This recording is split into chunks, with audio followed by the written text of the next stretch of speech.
नमस्कार मित्रांनो, तुम्हा सगळ्यांचं पीडब्ल्यू वरती स्वागत। अर्थशास्त्राचं नोबेल पारितोषिक घोषित झालेलं आहे। मुळात याच्यावरती डायरेक्ट प्रश्न बनू शकतोय, कारण ही जी थिअरी आहे ती खूप महत्त्वाची आहे।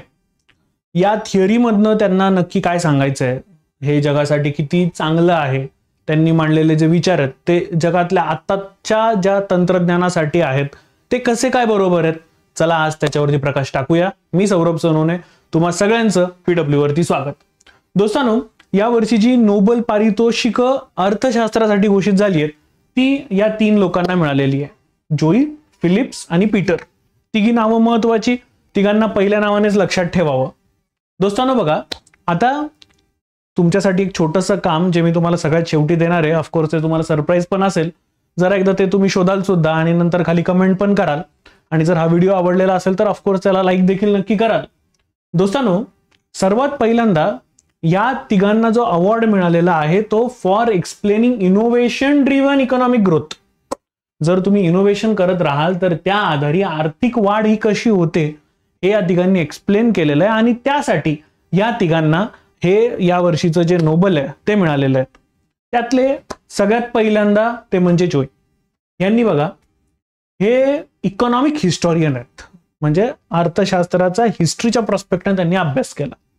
ते खूप भारी म्हणतात बघा, ते काय म्हणतात की जर आपण हिस्ट्रीमध्ये बघायला गेलो, इतिहासात वाचायला गेलो, तर आपल्याला असं दिसून येईल की जी ग्रोथ झालेली आहे ती टेक्नॉलॉजिकल प्रोग्रेस आहे, तांत्रिक प्रगती आहे। ते म्हणतात नॉलेजची देवाणघेवाण आणि टेक्नॉलॉजिकल प्रोग्रेस, दीर्घकाळ टिकणारी वाढ या दोघांमुळे शक्य झालेली आहे। मित्रांनो, त्यांच्या संशोधनानुसार इंडस्ट्रियल रेव्होल्यूशन, औद्योगिक क्रांती फक्त यंत्रांमुळे नाही तर संशोधन, प्रयोगशील वृत्ती, समाजातील शिकण्याच्या संस्कृतीमुळे घडलेली आहे। समाज रोज काहीतरी नवीन शिकत होता, रोज काहीतरी नवीन शिकत होता, आणि त्यातनं तो इनोव्हेशन घडवत होता, आणि त्या इनोव्हेशनमुळे सगळ्या गोष्टी पुढे घडत गेल्या। त्यांनी एक बुक लिहिलेलं होतं जे इथे मी तुम्हाला दाखवलेलं आहे, जे खूप महत्वाचं आहे, कल्चर ऑफ ग्रोथ। ज्यात ते काय म्हणतात बघा, त्यांनी सांगितलं की समाजात नवीन कल्पना स्वीकारण्याची मानसिकता असली तर अर्थव्यवस्था ही दीर्घकाळ टिकते। त्यांनी दाखवून दिलेलं आहे की समाज जीवन जर नवीन कल्पना स्वीकारायला तयार असेल, पटपट पटपट पटपट ती मंडळी पुढे जातात।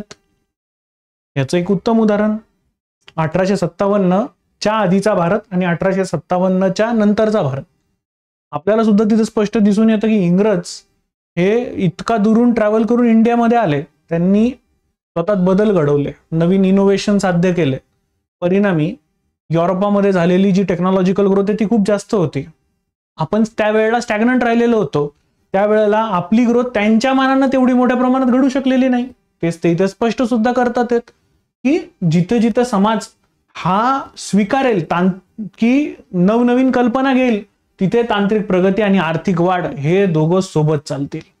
यानंतर पुढचे दोघी मंडळी ज्यांनी एक महत्वाची संकल्पना आणि त्याचे विचार पुढे मांडलेले आहेत। दोस्तांनो, या दोघांनी मिळून Schumpeter theory of economic growth विकसित केलेली आहे। याला क्रिएटिव्ह डिस्ट्रक्शन असं ते नाव देतात बघा।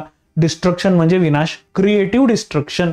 क्रिएटिव्ह डिस्ट्रक्शन म्हणजे असा विनाश की जो काहीतरी नवीन तयार करायला भाग पाडतोय। बघा किती भारी थिअरी आहे। तो म्हणतो की जुनं तंत्रज्ञान, उद्योग पद्धती संपुष्टात येतात आणि त्यामुळेच नवीन कल्पना, उद्योग आणि तंत्रज्ञान त्यांची जागा घेऊ शकतात।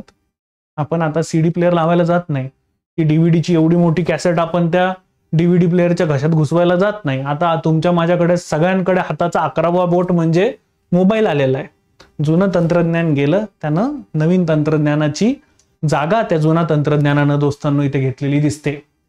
बेसिकली ही सर्व संकल्पना जोसेफ शुम्पीटर यांनी मांडलेली होती, आणि त्यांनी 1942 ला एक त्यांचं पुस्तक लिहिलेलं होतं जे खूप महत्वाचं आहे। बघा इथे पुस्तकाचं नाव आहे कॅपिटलिझम, सोशलिझम अँड डेमोक्रेसी। याच्यात त्यांनी या क्रिएटिव्ह डिस्ट्रक्शनची जी थिअरी आहे ती प्रपोज केलेली होती। मित्रांनो, यात बघा, it means old technology dies, new ones replace them, and that's how the economies progress. जुनी तंत्रज्ञानं मरतात, त्यांची जागा नवीन तंत्रज्ञानं घेतात, आणि त्यामुळं आर्थिक प्रगती आणि अर्थव्यवस्था या पुढे पुढे पुढे पुढे चालू राहतात। त्यांनी दाखवून दिलं की सरकारनं धोरणं, पॉलिसीज अशी बनवली पाहिजे की नवीन कल्पनांना प्रोत्साहन मिळालं पाहिजे। आणि त्यासाठी संशोधन, त्याच्यातली गुंतवणूक, शैक्षणिक सुधारणा, उद्योगांना नवीन तंत्रज्ञान वापरायला प्रोत्साहन देणं हे खूप जास्त गरजेचं आहे. आणि यात जुने उद्योग संपले तरी घाबरायचं काही कारण नाही. नवीन कल्पना, तंत्रज्ञान या अर्थव्यवस्थेला अधिक मजबूत बनवतात मित्रांनो. त्याचवरती आपल्या भारताचं नवीन AI मिशन सुद्धा डिपेंड आहे. AI मुळे खूप साऱ्या लोकांचे जॉब्स पण गेलेले आहेत. त्याचा इम्पॅक्ट भारतात खूप जास्त आहे, कारण AI मुळे जे सॉफ्टवेअरमध्ये काम करणारी लोक आहेत त्यांच्यावरती सगळ्यात जास्त इम्पॅक्ट पडलेला आहे. पण मात्र हे आपण ह्या तिघांच्या संकल्पनांकडनं शिकून घ्यायला पाहिजे की आजच्या काळात स्टार्टअप, AI, ग्रीन इनोव्हेशन यांना मोठे प्रोत्साहन मिळालेलं आहे आणि ते सरकारनं द्यायला पण पाहिजे. नवीन तंत्रज्ञान गोष्टींची जागा घेईल. पुढे जाऊन आपल्याला जाणवेल की अरे बरं झालं ते तंत्रज्ञान आलेलं होतं. सरकार आता हे समजून घेत आहे की संशोधन, शिक्षण, स्पर्धा हीच दीर्घकाळ टिकणाऱ्या आर्थिक वाढीची खरी आधार आहेत. तर दोस्तांनो, हे तिघ व्यक्ती ज्यांना तिथे अवॉर्ड मिळालेला आहे इकॉनॉमिक्सचा, तुमचं काम या तिघांचे जरा मला देश खाली कमेंटमध्ये नक्की सांगा. हा व्हिडिओ तुम्हाला कसा वाटला तो देखील आम्हाला कमेंटमधनं सांगायला विसरू नका. आपल्या PW वरती आता दिवाळीचे बंपर ऑफर सुरू आहे. आपल्याकडे जर P2 आहे म्हणजे प्रिलिम्स टू इंटरव्ह्यू पर्यंतचा जर तुम्ही कोर्स बघायला गेला तर तो हा राज्यसेवेचा आपला फाउंडेशन बॅच आहे, ज्याच्यामध्ये तुम्हाला ऑप्शनलचा कॉम्बो सुद्धा मिळतोय आणि मात्र 7,499. महाराष्ट्रात तुम्हाला एवढं स्वस्त कुठेच भेटू शकत नाही, कुठेच नाही.